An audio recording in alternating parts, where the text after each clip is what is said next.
नमस्कार दोस्तों, career and motivation channel में आपका स्वागत है।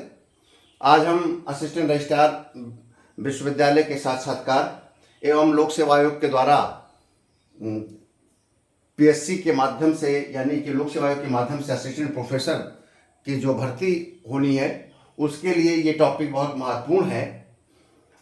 शिक्षा से रिलेटेड प्रश्नों पर भी महत्वपूर्ण है। यूजीसी नेट के एजुकेशन शिक्षा हायर एजुकेशन से रिलेटेड जो क्वेश्चन आते हैं उसके लिए भी महत्वपूर्ण है। तो वो सभी अभ्यर्थी जो UGC net assistant registrar assistant professor आदि की तैयारी कर रहे हैं उनको ये सब वीडियो अनिवार्य रूप से देखना चाहिए। ठीक है, तो विश्वविद्यालय के प्रकार पर आज हम प्रकाश डालेंगे। देखिए, विश्वविद्यालय अगर पेपर में आता है कि कितने प्रकार के विश्वविद्यालय रिकॉग्नाइज किए जाते हैं तो 5 प्रकार से किए जाते हैं तो वो 4 ही, क्योंकि जो 5वां प्रकार है उसको यूजीसी रिकॉग्नाइज नहीं करता है। वो भारत के संसद जो भारतीय संसद है उसमें एक्ट पारित करके भारत सरकार उसको रिकॉग्नाइज करती है।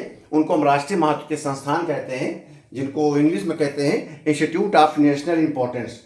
इसमें IIT, AIIMS, IIM, NIT, triple IT, IISER ऐसे बहुत से इंस्टीट्यूट ऑफ डिजाइन, ऐसे बहुत से जो इंस्टीट्यूट हैं नेशनल लेवल के, उनको ये दर्जा मिलता है।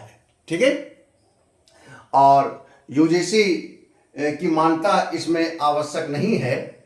तो लगभग और यह भी है कि आपसे अगर इंटरव्यू बोर्ड पूछे या एग्जाम में आए, एग्जाम में तो कभी आएंगे नहीं कि इस समय कितने इंस्टीट्यूट हैं या कितने प्राइवेट विश्वविद्यालय हैं या कितने सेंट्रल यूनिवर्सिटीज़ हैं या कितनी स्टेट यूनिवर्सिटीज़ हैं। इस प्रकार से क्वेश्चन कभी नहीं पूछा जा सकता, क्योंकि कहीं पर भी एक निश्चित संख्या, एक निश्चित डेटा नहीं हो सकता है। हर किताब, हर मैगजीन, गवर्नमेंट की साइट में अलग अलग इनकी संख्या लिखी गई है, क्योंकि कोई न कोई जो इंस्टीट्यूट होता है, यूनिवर्सिटी होती है या डेवलपिंग मोड पे होती है, उसका यूजीसी में उल्लेख नहीं होता है, या कुछ विवादास्पद होती है जिनकी जांच चल रही होती है, इसलिए कोई नंबर इसका क्लियर नहीं है। इतना बस ध्यान रखिएगा कि आप एक अनुमानित संख्या बता सकते हैं कि 1250 से लेकर 1350 के बीच में हो सकता है, या कह सकते हैं लगभग 1300 है, 1200 है या 1400 है।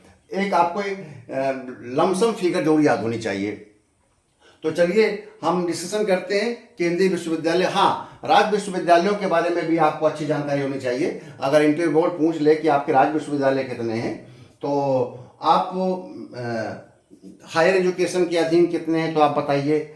अलग अलग एक्ट के अंतर्गत बनाए गए हैं तो उनको बताइए। जैसा कि मैंने तमाम वीडियो में डाल रखा है, उनको अगर आप याद कर लेंगे तो आपको ये पता चल जाएगा कि लगभग कितने हैं। एग्जैक्ट अभी फिगर नहीं आएगी, क्योंकि कुछ यूनिवर्सिटीज, कुछ इंस्टीट्यूशंस दो बार उनकी गणना हो जाती है। नेशनल इंपॉर्टेंस में भी उनका नाम आ जाता है, सेंट्रल यूनिवर्सिटी में भी आ जाता है। ऐसा बहुत से संस्थानों को दर्जा प्राप्त है जो नेशनल इंपॉर्टेंस में भी आते हैं और उन्हें सेंट्रल यूनिवर्सिटी का भी दर्जा प्राप्त है। तो उसमें क्या होता है, डुप्लीकेसी हो जाती है, दो बार उनकी गणना हो जाती है। तो इसके कोई एग्जैक्ट फिगर नहीं है, लेकिन आपको डेफिनेशन याद होनी चाहिए। अगर कोई पूछे केंद्रीय विश्वविद्यालय का गठन कैसे किया जाता है तो आप बताइए कि इसके लिए संसद में प्रस्ताव पारित किया जाता है, यानी कि संसद में लोकसभा राज्यसभा किसी प्रस्ताव को बहुमत से जब पारित करते हैं तो वो एक्ट बन जाता है, और ये एक्ट के द्वारा इसका निर्माण होता है, गठन होता है, और यूजीसी उसे मान्यता देती है। गठन तो कर दिया जाएगा, अगर यूजीसी ने मान्यता नहीं दिया तो फिर ऐसे यूनिवर्सिटी को फिर यूनिवर्सिटी नहीं माना जाएगा कि सेंट्रल यूनिवर्सिटी। तो यूजीसी केंद्रीय विश्वविद्यालयों को भी को मान्यता देती है। पूछ लेगा आपसे किसी इंस्टीट्यूट का या किसी यूनिवर्सिटी का नाम लेकर पूछ लेगा बोर्ड या एग्जाम में आ जाएगा कि इनमें से कौन सा राज्य विश्वविद्यालय है, कौन सा केंद्र विश्वविद्यालय, या पूछ लेगा कि इनमें से कौन सा प्राइवेट विश्वविद्यालय। तो आपको याद रहना चाहिए केंद्रीय विश्वविद्यालय, क्योंकि वो लिमिटेड है। लगभग 54 से 56 के बीच में सेंट्रल यूनिवर्सिटीज है, तो आप उनको एक निगाह में पढ़ सकते हैं, देख सकते हैं। ठीक है, आप अपने गूगल में जाइएगा, कोई आप किताब उनमें पढ़िएगा तो आपको इन यूनिवर्सिटी के बारे में मिल जाएगा, और इम्पोर्टेंट यूनिवर्सिटीज बारे में। उसमें इग्नू, बीएचयू, एएमयू, जेएनयू ये सब है। Indira Gandhi national open university, Banaras Hindu university, AMU Aligarh Muslim university, JNU Jawaharlal Nehru university, ये सब सेंट्रल यूनिवर्सिटीज हैं। ठीक है, लखनऊ का आपका doctor Bhimrao Ambedkar central university, ठीक है, ये सब आपके केंद्रीय विश्वविद्यालय हैं। तो केंद्रीय विश्वविद्यालय कैसे बनता है? केंद्रीय विश्वविद्यालय के लिए संसद एक्ट बनाती है। राज्य विश्वविद्यालय कैसे बनता है? राज्य विश्वविद्यालय के लिए स्टेट का विधानमंडल विधानसभा एक्ट बनाता है, ठीक है। और राज्य विधानमंडल जब कोई अधिनियम पारित करके राज्य विश्वविद्यालय का प्रस्ताव पारित करता है तो वो फिर राज्य विश्वविद्यालय के अंतर्गत माना जाता है। जैसे लखनऊ विश्वविद्यालय, जननायक चंद्रशेखर विश्वविद्यालय, ऐसे राजेश टंडन ओपन विश्वविद्यालय, आपके मदन मोहन मालवीय टेक्निकल यूनिवर्सिटी। तो चाहे वो टेक्निकल हो, चाहे आपके लॉ के संबंधित हो, चाहे वो आपके जनरल यूनिवर्सिटी हो, सामान्य यूनिवर्सिटी हो जिसमें सभी विषय पढ़ाए जाते हो, चाहे वो एग्रीकल्चर यूनिवर्सिटी हो, या अगर राज्य की विधानसभा ने प्रस्ताव पारित करके एक्ट बनाया है, विधानसभा और जहाँ पर विधान परिषद है, दोनों सदनों ने अलग अलग समान बहुमत से अगर किसी प्रस्ताव को, किसी विधेयक को पारित कर दिया है तो वो एक्ट बन जाता है। तो अगर इस प्रकार से वहाँ पर निर्मित किया गया तो राज्य विश्वविद्यालय कहलाएगा, ठीक है। अब तीसरा आता है डीम्ड विश्वविद्यालय।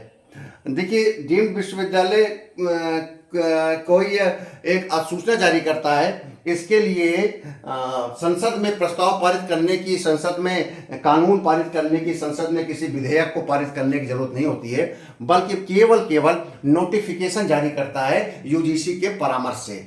जब भारत सरकार यूजीसी के परामर्श से नोटिफिकेशन जारी कर दे कि ये जो उच्च शिक्षा संस्थान है उत्कृष्ट श्रेणी का है, इसको विश्वविद्यालय जैसा दर्जा दिया जा रहा है, इसीलिए इसको बोलते हैं डीम्ड टू बी यूनिवर्सिटी। मतलब ये विश्वविद्यालय नहीं है बल्कि विश्वविद्यालय जैसा है। यानी कि विश्वविद्यालय जैसे क्या क्या मतलब होगा कि एक ऐसा संस्थान है जिसमें जिस संस्थान को अपनी डिग्री जारी करने का, अपनी मार्कशीट जारी करने का, अपना करिकुलम स्थापित करने का, अपने तरीके से अध्ययन कराने का उसको दर्जा मिल जाएगा।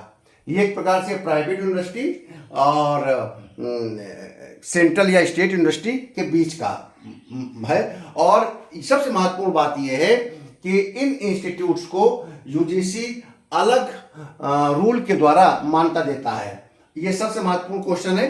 कई बार परीक्षाओं में और इंटरव्यू में असिस्टेंट रजिस्ट्रार या असिस्टेंट प्रोफेसर के इंटरव्यू में पूछा जाता है, पूछ लेगा कि ये बताइए डीम्ड विश्वविद्यालय को किस नियम के अंतर्गत दर्जा दिया जाता है। तो ध्यान रहे, डीम्ड विश्वविद्यालय को यूजीसी का जो एक्ट है, यूजीसी एक्ट 1956, जो यूजीसी एक्ट 1956 है उसका जो सेक्शन 3 है, फिर से सुनिएगा, जो इसका सेक्शन 3 है उसके अंतर्गत डीम्ड यूनिवर्सिटी का दर्जा देता है।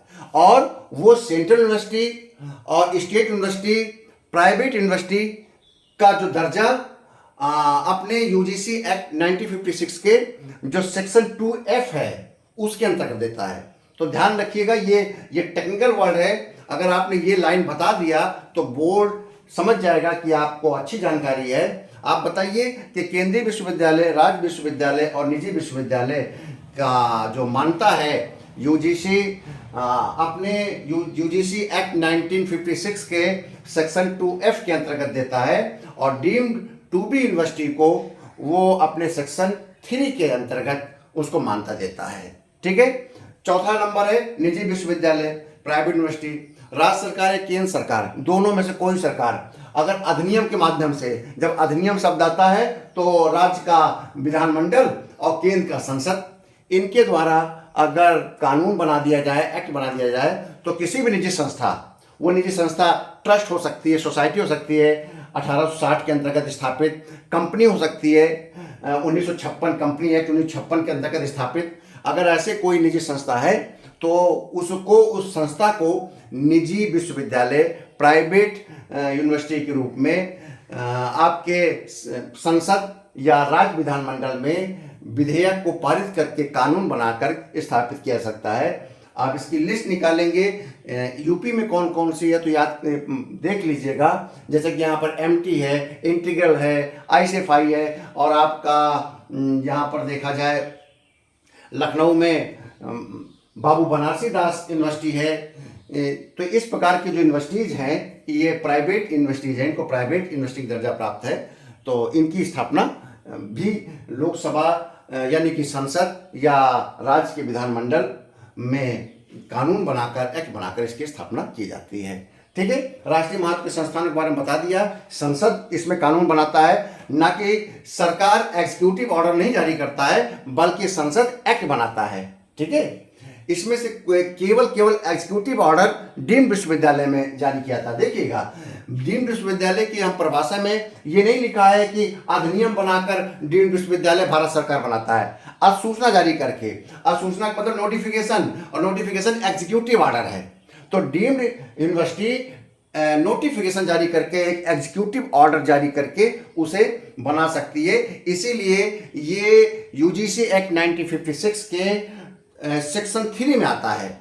और चाहे आपका केंद्रीय विश्वविद्यालय हो, राज्य विश्वविद्यालय हो और निजी विश्वविद्यालय हो, और ये तीनों विश्वविद्यालय लोकसभा, राज्यसभा यानी कि संसद और प्रदेश के विधानसभा, विधान परिषद जहां पर है, ये दोनों जब सामान्य बहुमत से पारित करती है, एक्ट बना देती हैं, तो इनको इनका सृजन होता है, इनको मान्यता मिलती है। ये यूजीसी एक्ट 2F के अंतर्गत है। और राष्ट्रीय महत्व के संस्थान भी संसद में एक्ट बनाकर ही उसको मान्यता दी जाएगी, राष्ट्रीय महत्व का संस्थान घोषित किया जाएगा। तो ऐसे इंस्टीट्यूशंस के इस प्रकार से निर्माण होता है। इसके संबंध में आपको कोई भी क्वेरी हो, किसी प्रकार का प्रश्न हो तो आप पूछ सकते हैं, लेकिन प्रश्न कम से कम एक रेशनल हो, तार्किक हो, और जहां पर कोई चीज़ समझ में ना आई हो उससे संबंधित है। संख्या के आधार पर कौन सी यूनिवर्सिटी किस नंबर पर है, वो प्राइवेट है कि डीम्ड है, इस प्रकार के प्रश्नों को आपको पूछने की जरूरत नहीं है, क्योंकि इनको आप खुद सर्च कर सकते हैं और पढ़ सकते हैं, देख सकते हैं कौन सा विश्वविद्यालय प्राइवेट आता है, कौन सा डीम्ड आता है, कौन सा INI institute of national importance के अंतर्गत आता है। तो दोस्तों, मेरे इस वीडियो और मेरे इस चैनल कैरियर मोटिवेशन को आप अधिक से अधिक लाइक करिए, सब्सक्राइब करिए, लोगों तक पहुंचाइए। अगर ये आप दूसरे लोगों तक मेरा वीडियो नहीं पहुंचाते हैं, दूसरों को आप नहीं भेजते हैं, नए बच्चे जो तैयारी कर रहे हैं असिस्टेंट प्रोफेसर की, TGT की, PGT की, जिनमें हायर एजुकेशन के क्वेश्चन आएंगे, एजुकेशन संबंधी क्वेश्चन आएंगे, अगर उनको आप प्रमोट नहीं करते हैं अपनी पीढ़ी के, बाद की पीढ़ी के बच्चों को, तो फिर ये आपके लिए उचित नहीं होगा। क्योंकि ये चैनल एक निःशुल्क चैनल है और सबके लिए निःशुल्क रूप से, समान रूप से प्रेषित किया जा रहा है, अपलोड किया जा रहा है। बहुत बहुत धन्यवाद।